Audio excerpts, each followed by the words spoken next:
ሰላም ጤና ይስጥልን አድማጭ ተመልካቾቻችን፣ ዕለታዊ መረጃዎችና ዘገባዎችን ይዤ መጥቻለሁ። መረጃና ዘገባዎችን እየተከታተላችሁ አብራችሁ እንድትቆዩ በአክብሮት ጋብዛለሁ። ሰሞኑን ብርቱ ውጊያ እየተደረገባቸው የሚገኙ የደጋዳሞትና የጮቄ ተራሮችን ማዕከል ያደረጉ ግንባሮችና ቀጠናዎችን በተመለከተ ዛሬ ያለው አጠቃላይ ሁኔታ ምን ይመስላል የሚለውን በተመለከተ ከአካባቢ ወጡ አሁናዊ መረጃዎችን እንደዚሁ አደርሳችኋለሁ። በምስራቅ ጎጃም የተለያዩ አካባቢዎች ዛሬ ያሉ የውጊያ መረጃዎችንም አሰናድቻለሁ። ወደ ሸዋ የሚወስዱ መረጃዎች አሉ።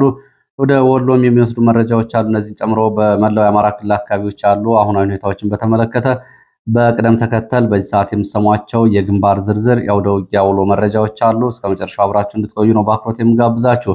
በተመሳሳይ በትግራይ ክልል ያለውን አጠቃላይ ሁኔታ በተመለከተም ዛሬ ከሰዓት በኋላ በአካባቢው ያሉ መረጃዎች ምንድናቸው የሚለውን ፖለቲካዊና ወታደራዊ መረጃዎችን እንደዚሁ በዚህ ሰዓት አደርሳችኋለሁ። ከዚህ ባሻገር ሌሎች ቀጠናዊ መረጃዎችን ማሰናድቻለሁ። እስከ መጨረሻው አብራችሁ እንድትቆዩ ነው በአክብሮት የምጋብዛችሁ። ሐሳብ አስተያየት ቢኖራችሁ ጥቆማ ዜና@gmail.com ላይ ልታደርሱ ትችላላችሁ። በርካቶቻችሁ ሐሳብ አስተያየቶችን ልካችሁልኛል። ከፌዴራል ፖሊስ የላካችሁልኛል። ፌዴራል ፖሊስ ቁልፍ ቦታዎችንና ዋና ዋና ቦታዎችን አሁንም የኦህዴድ ሰዎች ናቸው እየተመደቡባቸው ያሉት። ሌሎች ልምድና እንዲሁም ደግሞ የአፈጻጸም ውጤታቸው ከፍተኛ ቢሆንም ኃላፊነት ቦታዎች ግን እየተያዙ ያሉት በኦህዴድ ሰዎች ነው የሚል ቅሬታ ከፌዴራል ፖሊስ አድርሳችሁኛል፣ ተመልክቻለሁ። እንግዲህ ስም ዝርዝሮቹንም አጠቃላይ የኃላፊነት ምደባዎችንም የተመለከተ ከዚህ በፊት ቀደም ብሎ እንግዲህ እንደቀረበው መከላከያን ጨምሮ ዋና ዋና የደህንነትና የኢኮኖሚ ተቋማት እንዲሁም ደግሞ የፖለቲካ ስልጣን ኦህዴድ በብቸኝነት የተቆጣጠረበት ሁኔታ ነው ያለው። ይህ እንግዲህ አጠቃላይ ጥቅል ነው። በየተቋሙ ቢከድ ከዚህ በላይ ይጨምራል። በአንድ ተቋም በሁለት ተቋም ብቻ አይደለም። አጠቃላይ እንግዲህ ዋና ዋና ቁልፍ የሚባሉ የፌዴራል የፖለቲካ ስልጣን እንዲሁም ደግሞ የደህንነት፣ የፋይናንስ እና የመከላከያና ፌዴራል ፖሊስን ጨምሮ የኢንሳና ሌሎች ተቋማት በዚህ መንገድ ነው የተያዙት። በዋናነት አብይ አህመድ የሚተማመንባቸው ሰዎችን ነው። ይህም እንግዲህ ያው ለጥቆማ ያክል እንጂ ሁሉም ቦታዎች ተመሳሳይ ነው። ከዛ ባሻገር ደግሞ ከአዲስ አበባ ተማሪዎች ምገባ ጋር በተያያዘም እንደዚሁ ጥቆማዎችን አድርሳችሁኛል። የአዲስ አበባ በጀት እና በአዲስ አበባ ዙሪያ ለሚገኙ የሸገር ከተማ ክፍለ ከተሞች የሚደረገውን ድጋፍ በተመለከተ ከመንገድ ግንባታ ጋር የከተማው በጀት ፍሰትን የተመለከተም እንደዚሁ ጥቆማዎችን አድርሳችሁኛል። ዝርዝር መረጃ የሚያስፈልገው ጉዳይ ነው።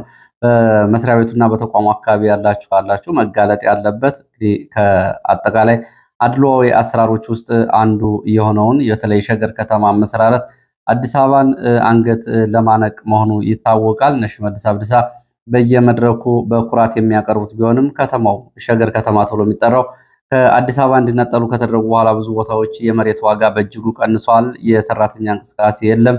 ደላሎችና እንዲሁም ደግሞ ቤት መሬት ሻጭ ገበሬዎች በአዲስ አበባ ውስጥ እንካተት የሚል ጥያቄ ሲያቀርቡ ብዙዎቹ ደብዛቸው እንዲጠፋ መደረጉም ይታወቃል።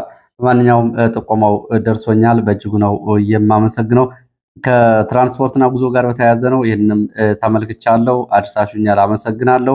እንዲሁም በጅቡቲ ያለውን የሾፌሮች ሁኔታ የተመለከተም ጥቆማ አድርሳችሁኛል፣ ተመልክቻለሁ። ወደ መረጃዎቹ ነው አሁን የሚሄደው። ደርሶኛል ጥቆማዎቻችሁ። ወደ መረጃዎቹ ሲሄድ ምስራቅ ጎጃም ያለውን መረጃ ማስቀደም ጀምራለሁ። በምስራቅ ጎጃም ዞን ባሶ ሊበን ወረዳ ኮርክ ከተማ በሚገኝ የሚሊሻና የአድማ ብተና ጊዜያዊ ወታደራዊ ካምፕ ላይ ዛሬ ማለዳ በተፈጸመ ድንገተኛ ጥቃት ወታደራዊ ኪሳራ መድረሱን፣ የቁሳዊና ሰዋዊ ኪሳራ መድረሱን የወጡ መረጃዎች ገልጸዋል። በካምፑ ላይ በተፈጸመው ጥቃት ፋኖ በማለዳ ወደ ኮርክ ከተማ ዘልቆ መግባት በሚሊሻና በአድማ ብተና ካምፖች ላይ ድንገተኛ ጥቃት መፈጸሙን ነው መረጃው የሚያሳየው። ጉዳት መጠኑን በተመለከተ በጥቃቱ 3 የሚሊሻና የአድማ ብተና አባላት ህይወታቸው ወዲያውኑ ያለፈ ሲሆን የሻለቃ አዛዦችና የቲም መሪዎችም ጉዳት ከደረሰባቸው ውስጥ ይገኙበታል ተብሏል። እስከ 40 የሚደርሱ አባላት ደግሞ ቆስለዋል ነው የተባለው። ህይወታቸው ያለፈው 3ቱ የሚሊሻና የአድማ ብተና አባላት የቀብር ስነስርዓታቸው ኮርክ ሚካኤል ተብሎ የሚጠራ ቤተክርስቲያን ዛሬ ረፋድ ስለመፈጸሙ፣ በተሽከርካሪ ላይ በተደረገ ድንገተኛ ጥቃትም እንደዚሁ ጉዳት መድረሱን እና የፋኖ ጥቃቱን እያደረሰው ለድጋፍ ሲንቀሳቀሱ በነበሩ 2 ተሽከርካሪዎች ላይ ሲሆን በተለይ ስበች ተብሎ በሚጠራ ቦታ በአንድ ተሽከርካሪ ላይ በተፈጸመ ድንገተኛ ጥቃት ወታደራዊ ኪሳራ መድረሱን ከአካባቢ የወጡ መረጃዎች ይገልጻሉ። ጥቃቱን ተከትሎ ፋኖ ያለምንም ጉዳት ከተማውን ለቆ ስለመውጣቱ የገለጹት የመረጃ ምንጮች በዚህም በዘመቻው የነፍስ ወከፍ መሳሪያዎች በፋኖ እጅ ስለመግባታቸውና በፋኖ በኩል 3 የአካል ጉዳት ስለመድረሱ የመረጃ ምንጮች ገልጸው ጥቃቱን ተከትሎ ከረፋድ በኋላ ወደ አካባቢ የተንቀሳቀሰው መከላከያ ቤተ ንጉስ ተብሎ ወደሚጠራው አካባቢ ተከታታይ የዙ 23 የሞርተር ድብደባዎችን እያደረገ እንደነበር መረጃ ምንጮቹ ገልጸዋል። በሞርተር በዙ 23 እና በዲሽቃ ድብደባው በአካባቢ ቤተ ንጉስ ተብሎ የሚጠራው አካባቢ የደረሰው ጉዳት ግን በውል አልታወቀም። በዚሁ በምስራቅ ጎጃም እና ምዕራብ ጎጃም አዋሳኝ በሆኑ የጮቄ ተራራና ጮቄ ተራራን ተንተርሰው ባሉ ወረዳዎችና ኩታ ገጠም አካባቢዎች ሰሞኑን የነበረውን ዘመቻ በተመለከተ አሁናዊ ሁኔታው ይህንን ይመስላል። የጮቄ ተራሮችን ማዕከል አድርጎ ላለፉት ተከታታይ ቀናት ሲካሄድ የነበረው መጠነ ሰፊ ወታደራዊ ዘመቻ እና የከባድ መሳሪያ ድብደባ ዛሬ ጋብ ማለቱን ከአካባቢ የወጡ መረጃዎች ገልጸዋል። ውጊያው የተካሄደባቸው ቦታዎች በተለይ ጮቄ ተራራማ ስፍራዎችን የሚያገናኙ የቆጣ ገጠን፣ ደጋዳሞት፣ ደንበጫ፣ ማቻከል፣ ቢቡኝ፣ ስናን ወረዳዎችን አዋሳኝ በሆኑ አካባቢዎች እንደነበር መረጃዎቹ ይገልጻሉ። በተለይ ከስናን ወረዳ ጠዴ፣ ሰነን ማርያም፣ ታጭቤ፣ ወለቄ፣ አምስተያ፣ ካባ፣ ገዳማይት፣ በማቻከል ወረዳ ደግሞ ደብረ ቀለማ፣ እንሰውስላ፣ ተማማኝ፣ ጃባት፣ ደጋሰኝ፣ ሻፎ ሚካኤልን፣ ጠጋዊትና ገደል ቤትን ጨምሮ እስከ ድንጋይ በር ተብሎ የሚጠሩት አካባቢዎች ዘመቻ እንደነበር ገልጸዋል። በቢቡይና ደንበጫ ደጋዳሞት አዋሳኝ ባሉት አካባቢዎችም ዋደጥ፣ ሳኒሳ፣ ግንብ፣ ገሊላ፣ አንጀኔ፣ ሰምቦ፣ ቅቤ ገደል ተብሎ የሚጠሩትና በፍኖት ሰላም ደጋዳሞት ወደ ቋሪት፣ ደጋዳሞት ወደ ሰከላ፣ ደጋዳሞት ወደ ዋሸራ ያሉ አካባቢዎችን ጨምሮ በበርካታ አካባቢዎች 14 በላይ በሚሆኑ አካባቢዎች ውጊያዎች እንደነበሩ እና ዘመቻዎች እንደነበሩ መረጃዎቹ ገልጸዋል። በዚህ የከባድ መሳሪያ ድብደባ ንጹሃን ላይ ጉዳት ደርሷል። ህፃናትን ጨምሮ በተለይ በማቻከል በደጋሰኝና አካባቢው ህፃናትን ጨምሮ በንጹሃን ላይ እንደዚሁ ጉዳት ደርሷል። ንብረቶች ወድመዋል። ቁጥራቸው ያልታወቁ ሰዎች የአካልና የህይወት ጉዳት ደርሶባቸዋል። ፋኖ በበኩሉ በትላንትናው ዕለት ባወጣው መግለጫ በርካታ ወታደራዊ አዛዦች የተሳተፉበት መጠነ ሰፊ ዘመቻ ቢደረግም በፋኖ በኩል የደረሰ ጉዳት የለም። ፋኖ ስልታዊ ውጊያዎችን በማካሄድ የመጣውን ጥቃት መቀልበሱን የገለጸ ሲሆን ዛሬ ደግሞ ደጋሰኝን ጨምሮ ንዑስ ከተሞችን መልሶ ስለመቆጣጠሩ ገልጿል። ዛሬ እዚህ አካባቢ የወጡ መረጃዎች እነዚህን ይመስላሉ። ወደ ሸዋ ቀጠና ስንሄድ ደብረ ብርሃን ከተማ በቀድሞ የፋኖ አባል ላይ በተወሰደ እርምጃ የቀድሞ የፋኖ አባልና የአሁኑ የብልጽግና ሹመኛ እርምጃ እንደተወሰዱበትና እንደተገደለ መረጃው ያሳያል። የአማራ ፋኖ ሸዋ ጠቅላይ ግዛት አሳምነው ዕዝ አፄ ዘርዓ ያዕቆብ ነጎድጓድ ክፍለ ጦር ዛሬ ሐምሌ 13 ቀን 2018 በረፋድ ማለዳ ደብረ ብርሃን ከተማ ባካሄደው ድንገተኛ ኦፕሬሽን የቀድሞ ባልደረባውን እና አሁን ተሿሚ የደህንነትና የሰላምና ደህንነት ኃላፊ የሆነውን የቀድሞ የፋኖ አባል ላይ እርምጃ መውሰዱን ገልጿል። በክፍለ ጦሩ እንዳስታወቀው ግለሰቡ ቀደም ሲል የፋኖ አባል የነበረ ቢሆንም በኋላ ላይ እጁን ለመንግስት ከሰጠ በኋላ በከተማዋ የመንግስት የሰላምና ደህንነት ስጋት የሚላቸውን የፋኖ መረጃዎችን በመሰብሰብ ሚስጥሮችን በማጋለጥ በፋኖ ላይ ለሚወሰዱ ዘመቻዎችና ኦፕሬሽኖች ዋና የመረጃ ምንጭ ሆኖ ሲሰራ እንደነበር ገልጿል። ግለሰቡ ከመንግስት ኃይሎች ጋር በመሆን በፋኖ ላይ ለሚደረጉ ዘመቻዎችን በማስተባበር መረጃዎችን በመሰብሰብ እንዲሁም የእግረኛና የስምሪት ድጋፎች ሲሰጥ የቆየ መሆኑን እና በዚህ ምክንያት ፋኖ የተጠና እርምጃ ስለመውሰዱ ዛሬ ገልጿል። ዛሬ በፋኖ እርምጃ የተወሰደበት የቀድሞ የፋኖ መሪ የነበረው ተስፋዬ ጌታቸው የፋኖ መሪ በነበረበት ጊዜ በኗሪ ወረዳ በአንድ ቀን ብቻ ወደ 100 የሚጠጉ የፋኖ አባላት ከበባ ውስጥ እንዲገቡ በማድረግ በወቅቱ የፋኖ መሪ በነበረበት ጊዜ ቀድሞ መረጃውን በመስጠት እና ለመከላከያና ለአድማ ብተና ለብልጽግና ደህንነት ሰዎች መረጃውን በማድረስ ይህንን ጉዳት እንዳደረሰም አንድ የፋኖ አባል ገልጸዋል። ይህ ሰው ይላሉ የፋኖ ቃል አቀባይ፣ ይህ ሰው በውስጡ ሳለ ፋኖ ላይ ከባድ ጉዳቶች እንዲደርሱ፣ ኦፕሬሽኖች እንዲከሽፉ፣ የዘመቻ ሚስጥራዊ እቅዶችን ቀድሞ ለብልጽግና የሰጠ ፋኖ ላይ ከባድ ጉዳት ያደረሰ እንደነበረም እንደዚሁ ይገልጻል። ሰሲት ነዋሪና አካባቢው በፋኖ ላይ በከበባ እሱ ፋኖን እየመራ ለደረሱ ጉዳቶች የእሱ እጅ እንዳለበት በኋላ አረጋግጠናል ብሏል። ለብልጽግና እጁን ከሰጠ በኋላ በደብረ ብርሃን ከተማ ዙሪያ በአሶና ወረዳ የሰላምና ደህንነት ኃላፊ ተደርጎ ተሹሞ እንደነበር የፋኖ የመረጃ ምንጭ ገልጿል። እንግዲህ ከፋኖ ከወጡ በኋላ የፋኖን ሚስጥራዊ መረጃዎች እንዲሁም ደግሞ ስምሪትና ግዳጆች አሳልፈው መስጠት የሚደረጉ ዘመቻዎችን ቀድሞ ፋኖ የነበሩ አሁን ደግሞ እጅ የሰጡ ሰዎች በየአካባቢው ግዳጅ እና ስምሪት መረጃዎችን እየሰጡ እንደሆነ ተደጋግሞ ተገልጿል። በሰሜን ወሎ ዳውንት ወረዳ በተፈጸመ የደፈጣ ጥቃት እንደዚሁ ወታደራዊ ኪሳራ መድረሱን የወጣ መረጃ ገልጿል። በሰሜን ወሎ ዞን ዳውንት ወረዳ ፋኖ በፈጸመው ድንገተኛ የደፈጣ ጥቃት በመከላከያ የእግረኛ ኃይል አባላት ላይ ወታደራዊ ኪሳራ መድረሱን ተገልጿል። ዛሬ ሐምሌ 13 2018 ማለዳ 11 ሰዓት ላይ በዳውንት ወረዳ 09 ቀበሌ ልዩ ስሙ ጉደር ተብሎ በሚጠራ ቦታ እግረኛ ሰራዊት ለዘመቻና ለአሰሳ እንቅስቃሴ በነበረበት ሰዓት ነው ጥቃት የተፈጸመው። በጥቃቱ የደረሰው ጉዳት በውል አልታወቀም። ሆኖም ቁስለኞች ወደ ደሴና ሌሎች ሆስፒታሎች ስለመወሰዳቸው እንዲሁም ደግሞ በዳውንት በሚገኙ የሕክምና ጣቢያዎች ላይ እየታከሙ እንደሆነ ተገልጿል። ፋኖ በአካባቢው ኩርባ ከተማ ተነስቶ ወደ ተለያዩ አካባቢዎች ዘመቻዎችን የሚያደርጉ የመከላከያና የሚሊሻ የአድማ ብተና የፖሊስ ጸጥታ ኃይል ጋር ተደጋጋሚ በጋግቢያና በአካባቢው ውጊያ ማድረጉንም መረጃ ምንጮቹ ገልጸዋል። ሌላው መረጃ ደግሞ በፋኖ ክፍለ ጦሮች፣ ብርጌዶች፣ ሻለቆች ስር የሚገኙ አባላትና አመራሮች ላለፉት ተከታታይ ሳምንታት በተለያዩ ቀጠናዎች ሰፊ ውይይቶችና ወታደራዊ ስብሰባዎችን ሲያካሂዱ መቆየታቸውን ከየአካባቢው ያወጧቸው መረጃዎች ገልጸዋል። በስብሰባዎቹ በሸዋ፣ በይፋት፣ በመንዝ፣ መራቤቴ፣ በወሎ ምዕራብ፣ ሰሜን፣ ደቡብ ወሎ ጨምሮ በጎንደርና በጎጃም በተለያዩ አካባቢዎች በትይዩ ቀጠናዎች ላይ ስብሰባዎች ሲደረጉ ሰንብተዋል። ኩታ ገጠም ዘመቻዎችን፣ የተቀናጁ የጋራ ኦፕሬሽኖችን ማካሄድና ከመንግስት በኩል የሚከፈቱ ጥቃቶችን በጋራ የመመከት ዝግጅት ማድረግ፣ ቀጠናዊ ስምሪቶችን በጋራ የደህንነት ስምሪት፣ የደህንነት ወታደራዊ ዘመቻዎችና ኦፕሬሽኖችን ስለመውሰድ ከህዝቡ ጋር ስለሚኖር መስተጋብርና ስለ ቀጣይ ዘመቻዎች ነው አጠቃላይ ስብሰባ ማድረጋቸውን እየገለጹት።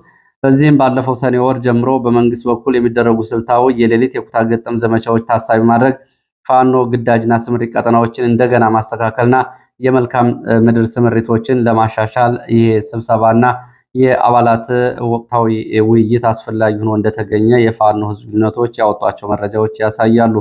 ወደ መቀሌ የሚወስደን መረጃ አስከትላለሁ። በመቀሌ ከተማ በሚገኙ 7 ክፍለ ከተሞች የተወከሉ የሃይማኖት አባቶች ዛሬ በህወሓት አመራሮች ስብሰባ ተደርጓል። ከህወሓት አመራሮች ጋር በተደረገው ስብሰባ የተለያዩ ጉዳዮች ተነስተዋል። ከሃይማኖት አባቶች ጋር የተደረገው ስብሰባ ሃይማኖታዊ አይደለም፣ ፖለቲካዊ ነው። ብሔራዊ ህልውና በሚል አጀንዳ ዛሬ በመቀሌ ከተማ በተደረገ ስብሰባ የመቀሌ ከተማ ከንቲባ በመድረኩ ላይ ለተገኙ የመቀሌ ከተማ ከንቲባ ለመቀሌ ከተማ የህዝብና የሃይማኖት አባቶች የትግራይን ህዝብ አሁንም ህልውና አደጋ ውስጥ እንደሚገኝና ጠላቶች ህልውናውን ለመፈታተን የሚያደርጉትን ሴራ ቀጥለዋል ሲል እንደዚሁ አብራርቷል። ከንቲባው አክሎም የትግራይን ሉዓላዊነት ለማረጋገጥ እና ለተፈናቃዮች የቀደመ መኖሪያቸው ለመመለስ የህዝቡን ጥቅም ለማስከበር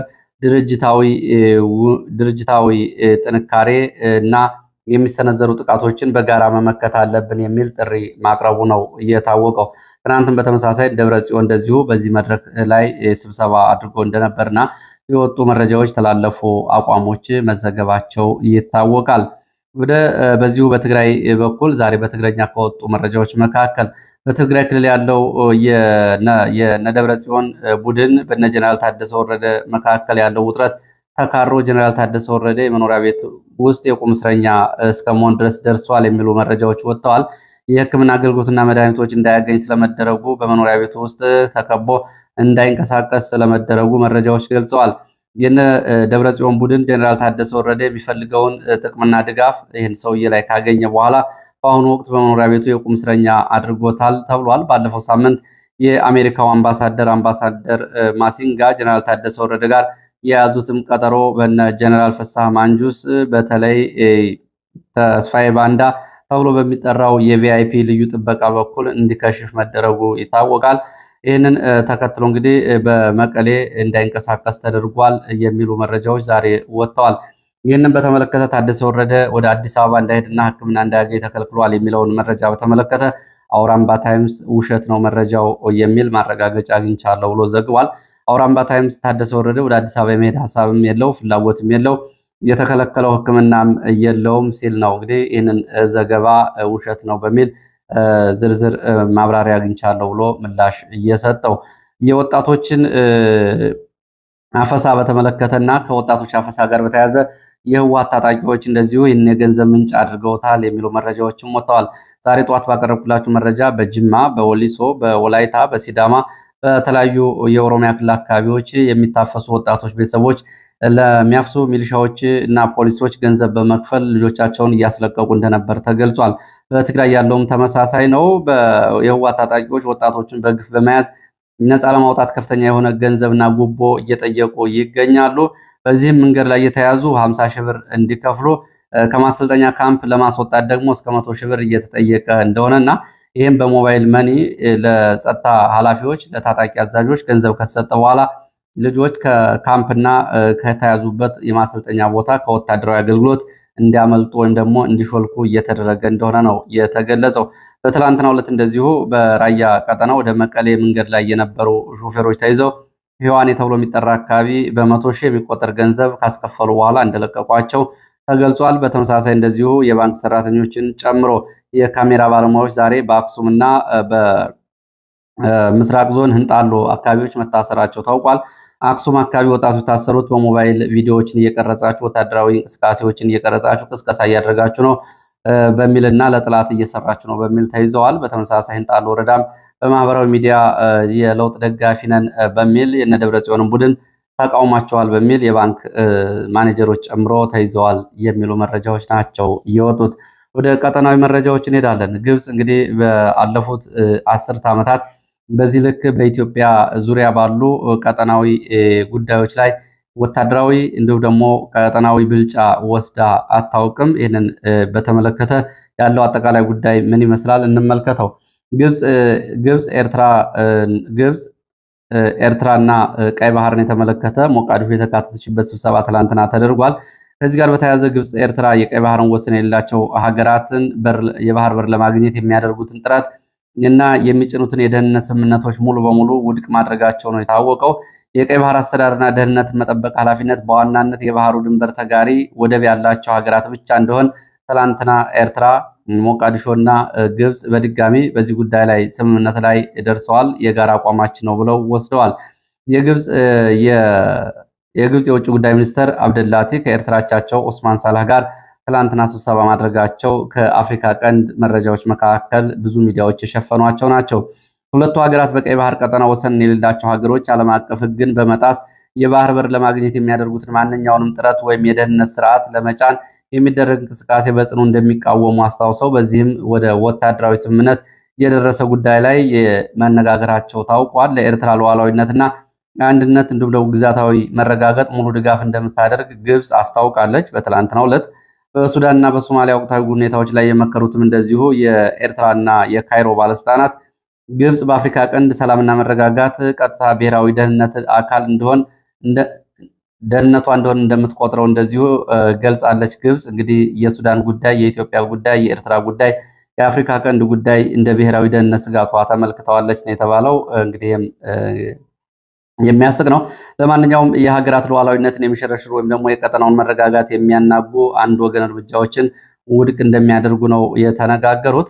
ያው እንግዲህ ግብጽ የአባይ ፖለቲካ በዛ በኩል የቀይ ባህር ፖለቲካን ጨምሮ በቀጠናው ላይ ከፍተኛና ሰፊ እንቅስቃሴ እያደረገች ነው። ዛሬ ከወጡ የልማት ዜናዎች መካከል እንኳ በደቡብ ሱዳን የጁባ ዩኒቨርሲቲ ውስጥ የውሃና የኤሌክትሪክ አገልግሎት ዝርጋታ ግብጽ እያደረገች ነው። በታንዛኒያ እንደዚሁ የግድብ ግንባታ ለማድረግ የበጀትና የቴክኒክ ድጋፍ እንዲሁም ደግሞ የጨረታ እየተሳተፈች መሆኑን የሚገልጹ በሱዳን ውስጥ ያለው አጠቃላይ ሁኔታ ይታወቃል። እነዚህ እንኳ ትብብሮች ይገኙባቸዋል።